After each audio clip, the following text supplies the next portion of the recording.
હજારો યાત્રિકો માટે શામળાસર ગોપી તળાવ અને હમુસર વચ્ચેનો 5 કિલોમીટરનો રોડ હાલ અત્યંત ખરાબ સ્થિતિમાં છે।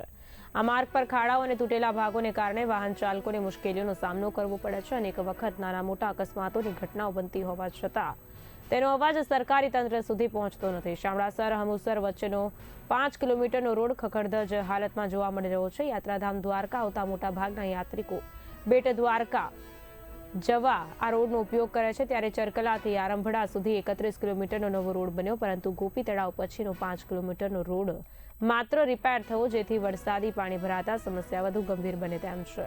ઉલ્લેખનીય છે કે યાત્રિકો અને સ્થાનિક પ્રજામાં આ રોડની હાલત અંગે ભારે અસંતોષ છે। યાત્રાધામ દ્વારકા આવતા હજારો યાત્રિકો માટે આ માર્ગ મુખ્ય કડી છે, પરંતુ તેની ખરાબ હાલતને કારણે પ્રવાસીઓ મુશ્કેલી અનુભવી રહ્યા છે।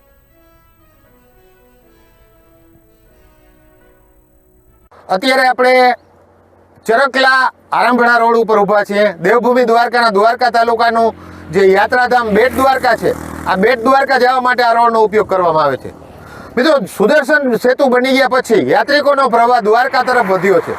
જે લોકો દ્વારકા દર્શન કરવા આવે છે, દ્વારકા દર્શન કર્યા પછી નાગેશ્વર અને ગોપી તળાવ દર્શન કર્યા પછી આ રોડનો વધારે ઉપયોગ કરે છે। હવે આ રોડની પરિસ્થિતિ તમે જોઈ શકો છો કે 5 કિલોમીટરનો જે રોડ છે એના ઉપર અનેક આવા નાના મોટા ખાડા છે અને નાના મોટા અકસ્માતો સર્જાઈ રહ્યા છે। ત્યારે આ અંગે આરએનબીને મેં જાણ કરેલ અને આરએનબી પાસે આની વિગત જાણવા મળેલ તો આજથી લગભગ 1.5-2 વર્ષ પહેલા 31-32 કિલોમીટરનો ચરકલાથી આરંભડાનો રોડ બની ચૂક્યો છે। રોડ સારો છે, પરંતુ હમુસરથી કરીને શામળાસર સુધીનો 5 કિલોમીટરનો રસ્તો ખખડધજ છે। તો આનું કારણ શું? તો આરએનબીનું જણાવવાનું છે કે આ 5 કિલોમીટરનો રસ્તાની જે વેલિડિટી હતી એ પૂરી નહોતી થઈ જ્યારે નવો રોડ બન્યો ત્યારે। એટલે આ 5 કિલોમીટરનું જે પોર્શન છે એમાં કામ બરાબર જે આખો રોડ બન્યો એ પ્રમાણે કામ નહોતું થયું। તો સરકારના જે કંઈ નિયમ હોય, પરંતુ આ રોડ ઉપર અત્યારે પરિસ્થિતિ 5 કિલોમીટરના રોડ ઉપરની પરિસ્થિતિ ખરાબ છે અને ખાડા પડી ગયા છે। તો હવે આનું શું?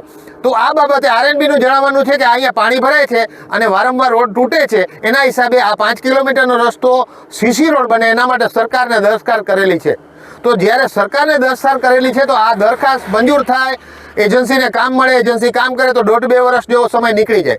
તો ત્યાં સુધી આ રોડ ઉપર જે વટેમાર્ગો છે, હજારોની સંખ્યામાં જે વાહનો અહીંથી નીકળે છે, ઓખા મંડળના વાહનો, યાત્રિકોના વાહનો અને અકસ્માતો થાય છે। તો ભવિષ્યમાં કોઈ મોટો અકસ્માત ન થાય તેના માટે આપણે શું કરી શકીએ, એના બાબતમાં આરએનબીનું જણાવવાનું છે કે આ રોડ ઉપર જે ખાડા છે, જે સમારકામ કરવા લાયક છે, અમે 1 સપ્તાહની અંદર આ સમારકામ કરી આપશું એવું આરએનબીએ અમને જણાવેલ છે।